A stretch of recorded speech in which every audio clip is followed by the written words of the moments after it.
দর্শক, এই মুহূর্তে প্রধানমন্ত্রীর যে গাড়িবহর সেটি কিন্তু সাতমাথায় প্রবেশ করেছে। আমরা সরাসরি যে সাতমাথার যে অবস্থান সেটি আপনাদের সরাসরি দেখানোর চেষ্টা করছি। তারেক রহমান কিন্তু ইতিমধ্যেই তারেক রহমান সহ তার যে গাড়িবহর সেটি আমরা এইমাত্র যে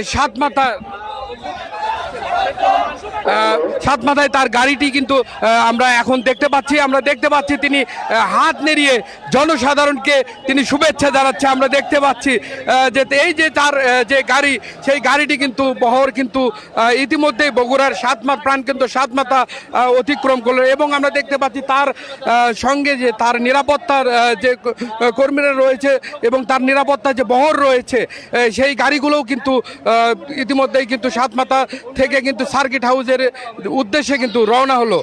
দর্শক, আপনাদের এর ফাঁকে ফাঁকে আমি বলতে চাই যে তারেক রহমান কিন্তু আজ মোট 10টি কর্মসূচিতে অংশগ্রহণ করবেন এবং এর মধ্যে বগুড়া শহরের যে উল্লেখযোগ্য রয়েছে বগুড়ার যে সিটি কর্পোরেশন, সেই সিটি কর্পোরেশন কিন্তু ঘোষণা করবেন। আমরা দেখতে পাচ্ছি তার আগমনকে ঘিরে কিন্তু বগুড়ায় যে প্রাণকেন্দ্র সাতমাথা রয়েছে সেটি কিন্তু স্বাগত জানাতে কিন্তু ইতিমধ্যেই জনতা দুপাশে কিন্তু দাঁড়িয়েছিল এবং এই যে তারেক রহমানের যে প্রধানমন্ত্রী হওয়ার পর বগুড়ায় তার এটি কিন্তু প্রথম সফর এবং এরপর বগুড়া সিটি কর্পোরেশন এবং বগুড়ার যে বার ভবন রয়েছে এবং ইবেল বন রয়েছে সেটির উদ্বোধন শেষে কিন্তু তিনি তার পৈতৃক ভিটা বাগবাড়ির উদ্দেশ্যে কিন্তু রওনা হবে।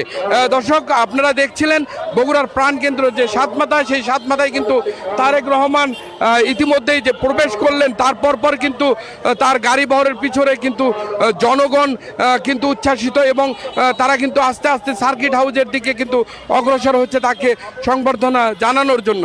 দর্শক, বগুড়ার প্রাণকেন্দ্র সাতমাথা থেকে এটি ছিল আমার কাছে সর্বশেষ।